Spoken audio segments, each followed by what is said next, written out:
Hi guys! Welcome back to our channel, Maple and Stars! Yan. We're back again after a long time. Not very long time, pero we're back. Kaya ka naman kami nagbabalik dahil meron kaming Juice, naka-juice. dalang good news. Good news para sa mga kababayan natin na gustong pumunta dito sa Canada. Oh.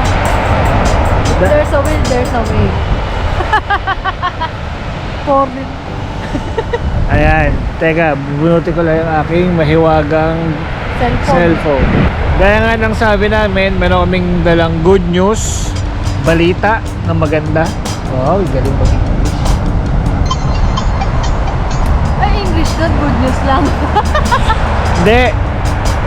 Gaya nga ng sabi namin, merong mga kumpanya or provinces dito sa Canada na actively nag-hire or nagre-recruit ng mga international workers papunta dito sa Canada. Oo, di ba, as you can see doon sa previous video namin, natakal namin yung NB, di ba? At saka Morden. Yan. So, ito meron ulit bago. Ito maganda kasi sa Pilipinas na siya gaganapin. Kumbaga talagang pupunta sila sa Pilipinas. Oo. Okay, Chancananan, anong province? Chancananan! Chancananan yung province. Saskatchewan! Yan, nandyan yung kaklase namin nung high school namin. Si Roel tsaka si Sharon.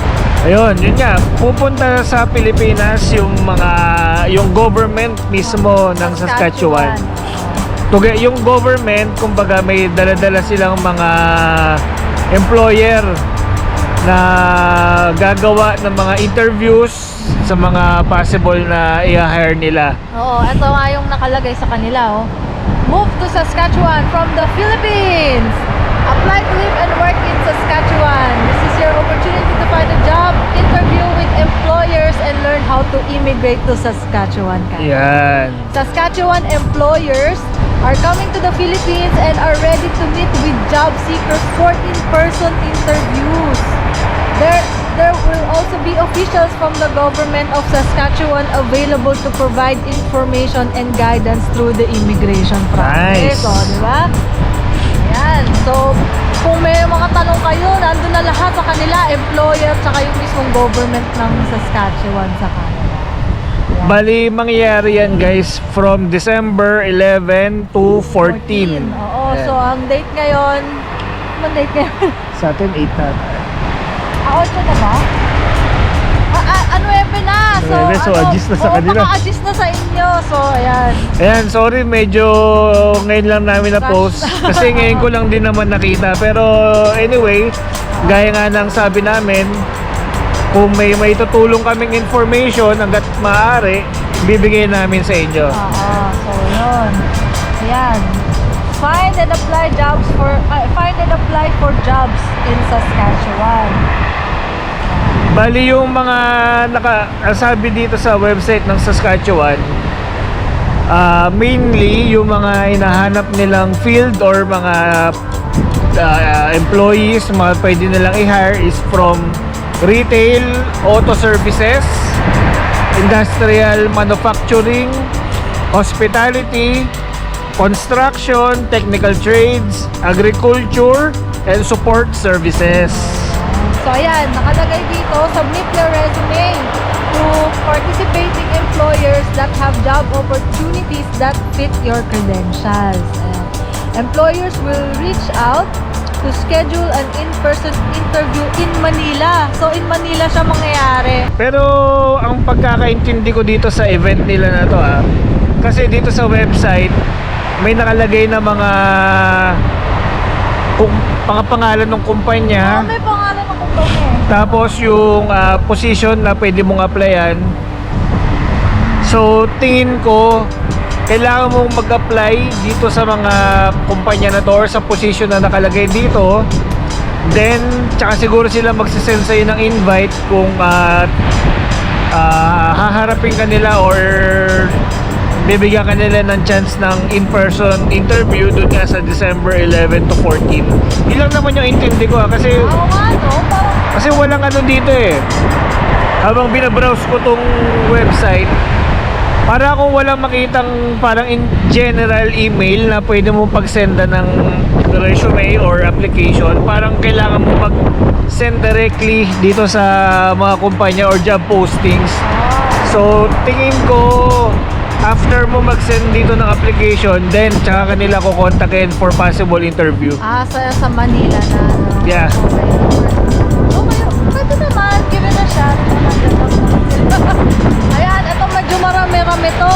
Oo. Tsaka yung location, iba-iba. Tsaka yung available jobs, iba-iba. So, sige, takal natin sila lahat. Diba? First is sa Tim Hortons, food counter attendant. Yan, o, di ba? So, yung mga cashier. Mga cashier sa atin sa Pinas. Pwede kayong mag-apply dyan. Ang location niya is Saskatoon. Saskatoon. Saskatoon. Ayun, yun yung location nila. Next, next is employer is Advanced Stock Production. Location is Regina. Ang job position ay welder. O, di ba? Tsaka yun nga, gaya ng sabi namin nung una, karamihan ng mga hinahire nila dito is yung mga skilled work. Gaya dun sa Morden, before naghahanap din yun ng welder. Ito, Dito din, naghanap din ng welder. Saskatchewan, naghahanap din ng welder. Pero ano, no, naghanap sila ng preschool teacher doon sa ano, no? Doon sa Morden ata yun, Morden. no? Oo, ayun. So, next is Best Western Hotel hotel. sa Prince Albert. Pero dito, yun, usually mga hotel job siya. Mga maintenance, janitor, guard, cook, cleaning supervisor, F&B manager, retail store supervisor. And hindi lang dun sa hotel itself, yung mga physical na trabaho doon, naghahanap din sila ng bookkeeper, sales and marketing manager. Yan. Front desk, ayan, mga receptionist. Yes. Hotel assistant manager, so yung mga manager sa hotel, ano. Tapos ito, Tim Hortons uli, food counter uli. O, di ba? Mga cashier, o, di ba? Ito, Clear Health Solutions sa Saskatoon uli. Continuing Care Assistant, kumbaga yung mga caregivers siguro to mga sa atin. PCA sa atin, ano, oo. Kasi ito, mga engineer, mga electrician, technician, mga glass workers. Ayan, food counter uli. Food counter, welder, metal fabricator. Ayan, technician, cleaner. Ayan, mga machinist. Ayan. Mga meat cutter. Ayan, yung mga sinasabi butcher, namin before, diba? mga butcher. Ayan, pork production technician. So probably yan, mga butcher uli. Online din siguro sa gano'n, no? Ayan, automotive services, welder, cleaner. Ayan. Puro ano, no? Parang karamihan welder, tapos Food counter attendant, saka, mga hotel workers, ganyan. ayan. Butcher, gaya nga ng mga sinasabi namin Lagi sa namin sinasabi. Talagang previous skilled works ang videos. hanap nila. Nakita nyo ang dami, di ba? So, ayan, search nyo lang yung pangalan ng employer and then submit kayo ng resume doon. Hopefully, kontakin nila kayo. Probably, the moment na i-contact sila, sasabihin na siguro doon kung saan yung location. Oo, sigurado. So, ayun, submit kayo. Wala namang mawala. Lalo na kung may experience kayo, di ba? Oo naman. So, ito yung link, popost namin yung link para The pwede nyong website, i-access. everything, oo. So, bahala na kayo mag-take ng chance, Oo. mag-take ng risk Oo, kung kami. gusto nyo dito sa Canada. Oo. Kami, tagabigay lang naman ng info. At syempre, yung legit ba, di ba? Oo, ito. Oo, government yan. Government talaga to ng isang province lang Canada. So, go na guys. Gusto nyo magpunta dito sa Canada, yun nga. Hindi kadalasan nagkakaroon ng ganito. So, might as well grab nyo na yung opportunity na to. Submit lang kayo. Wala namang masama. Plus, dito rin pala sa ano guys sa Saskatchewan actively looking sila sa mga nurses, mga health workers. Oo, talagang Ibang bukod dito sa ano na to, parang recruitment session nila na to, meron pa silang hiwalay na talagang actively nag-hire sila ng mga Pinoy nurses. Oo, mga ano, basta health workers, yan. Kulang kasi nga. Kaya Yes. kulang sila doon, naghanap sila doon. So, ayan. Meron din doon sa website nila kung gusto nyong malaman yung immigration pathway nila sa Saskatchewan. Oh, Yan, kumbaga, ganon. kumbaga, Ayun na lang siya. if ever hindi kayo mapili dito sa recruitment event na to, meron silang mga iba pang other option to migrate dun sa Saskatchewan. Kaya ito yung link, try nyo na lang. Tapos ito at the bottom nakalagay submit an expression of interest. So if you do not receive a job interview or Yes, job offer, you may still be eligible to immigrate to Saskatchewan. You can submit an EOI, yung expression of interest, which is a pre-application to indicate your interest in applying to live and work in Saskatchewan. Ayun, kung meron kayo ng EOI profile, pwede kayong ma-invite sa immigration interview or pwede kayong ma-invite mag-apply. Tsaka base dun sa mga naririnig namin before, sabi nila, isa daw sa pinakamadaling province na ma-PR. Is Saskatchewan. Ma-PR, ma-approve, Correct, mga work Saskatchewan. permit, etc. Migrate dito sa Canada. Isa daw Saskatchewan sa madaling maka-approve ba. Well, dito rin sa Newfoundland, madali din.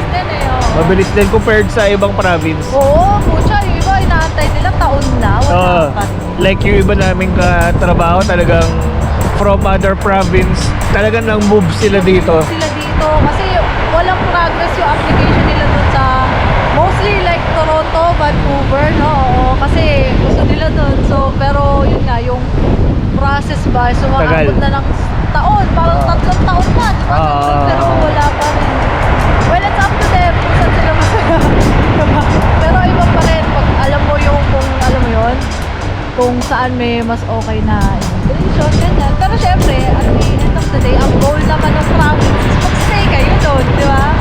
Hindi naman maganda yung pumunta ka lang doon para lang ma-PR ka, tapos resident. aalis na. May ano yun, red flag sa kanila yun, Di ba ganun? iwasan mo. Dapat iwasan. So yun nga guys, like yung sinabi namin, if may news or opportunity na pwedeng i-share, yan, share namin. Oo. Yan, itong recent na info na to na shinare namin sa inyo. So just don't forget to like and subscribe, ayan, para update Oo, sa mga para video. para malaman nyo yung mga update dito. Kung hindi man, kumbaga, pasok sa inyo yung opportunity, Pero pwede nyo i-share. Pwede nyo i-share sa mga kakilala nyo. Oo. wala kaming kickback dyan, promise. Oo, tulungan lang tayo dito guys. Tulungan lang tayo. Promise, wala kaming kickback. Wala lang, Ayan. sinishare lang namin kasi di ba, bakit naman hindi? Dahil yung iba naman nakakaharap di ba? Kaya make sure to follow our YouTube channel for Yes. more helpful informations like this. Minsan talaga search din, ayan. And as much as possible, syempre, share. So, yun lang guys. Maraming salamat. Hopefully, para sa mga nakapanood nitong video na to, hopefully magkaroon kayo ng job interview. Yes. Balitaan nyo kami. Apply na guys. Apply. Saan sa Manila ba? Diba? So, yun lang guys. Be sure to like and subscribe. See you guys on our next video. Bye!